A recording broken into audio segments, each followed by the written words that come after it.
Update ta sa taga Mindanao karon, nausab gyud ang ilahang mga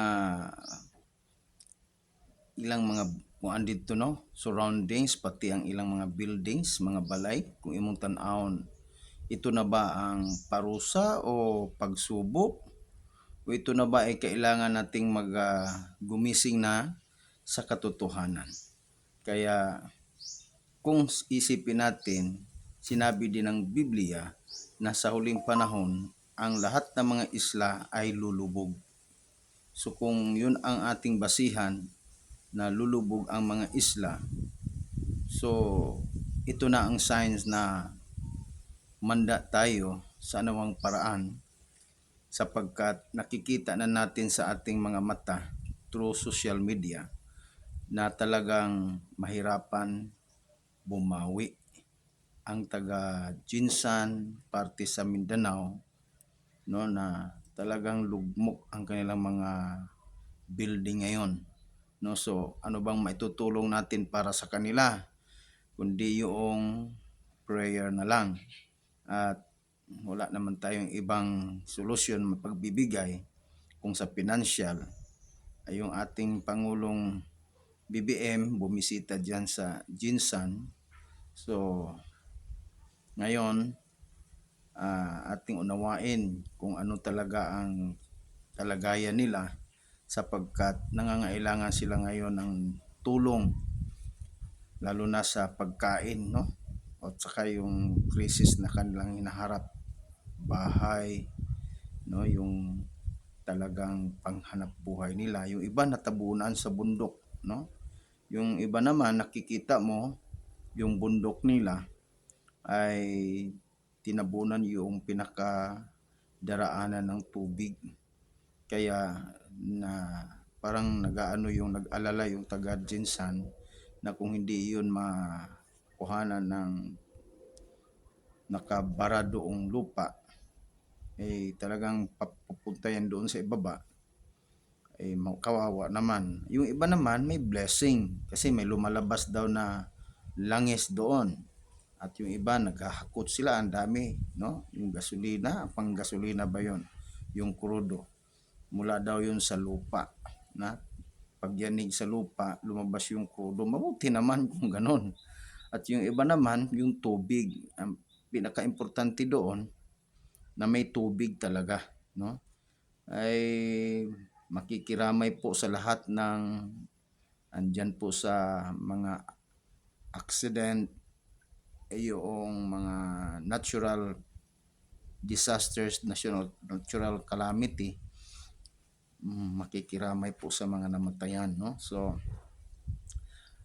alalahanin natin na magiging handa tayo sa anumang oras sapagkat kapag bumalik na ang Panginoong Jesucristo ay bigla lang tayong magugulat sapagkat hindi siya pumarito upang magdala ng kapayapaan. Magpunta siya dito para magdala siya ng gulo. Anong gulo yon? Halimbawa, sa panahon ng kalamidad, magulo yan. Sa panahon ng lindol, bagyo, mga tsunami, at saka yung gutom, at saka yung kanyang giyera, no? Malapit na yan. At higit sa lahat yung mga noisome sore. So yun ang nakakatakot, no? Kasi lahat ay nakakahawa yan eh. Hindi yan gumagaling na sakit. Kaya kung ready ka na, yung mga miroong mayayaman dyan, baka kailangan mo mag-ipon ng kayamanan sa langit. Panahon na para itulong mo yung mga sobra at labis na inyong mga salapi sa bangko. Yun ang panahon para makapag-invest kayo doon sa langit. So doon naman sa lahat ng mga may maraming sasakyan, huwag nyo nang damihan, no? Kasi lulubog at lulubog lang yan sa tubig. At hindi nyo alam, baka yun pa ang magdadala sa iyo sa hukay at doon sa kapighatian. Kaya mas mainam na lang na hintayin mo na lang kung ano ang kabubuton o kalooban ng Diyos. So, ingat kayo palagi guys dyan sa Jinsan at sa buong Mindanao. Alam kong naghihirap kayo ngayon at wala akong ibang maitutulong kundi ang dasal na lang sa Panginoon na sana makapag-survive kayo habang andito tayo sa pinakamahirap na panahon.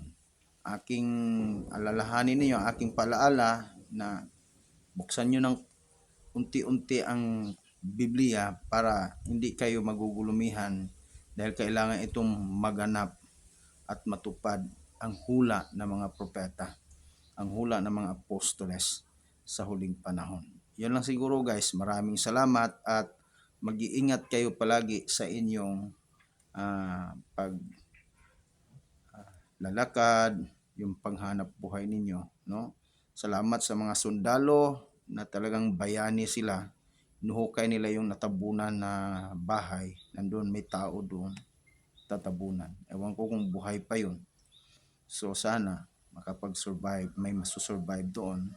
At kung hindi naman, sana'y ready na sila sa judgment ni Kristo sa huling mga araw. Okay, so walang ibang oras, wala tayong ibang dasal kundi ang magiging matibay at malakas at huwag nating pabayaan ang ating pananampalataya. Tumayo sa tamang landas at tayo'y humingi ng kapatawaran sa lahat nating mga kasalanan dahil lahat tayo nagkakasala. Hindi man natin alam kung anong kasalanan pero alam ninyo sa bawat isa kung ano yung kasalanan ninyo. Okay, so humingi tayo ng patawad sa Kanya dahil wala tayong magagawa kung titigas pa rin ang puso natin. Wala tayong magagawa.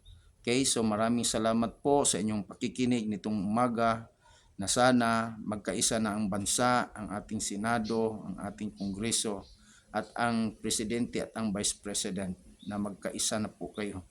Tama na po yung bangayan at siraan sapagkat hindi yun nakakatulong sa atin, lalo na naririto na at nalalapit na po ang paghuhukom. Maraming salamat po sa inyong pakikinig nitong kunti nating paalaala. Salamat ng marami po.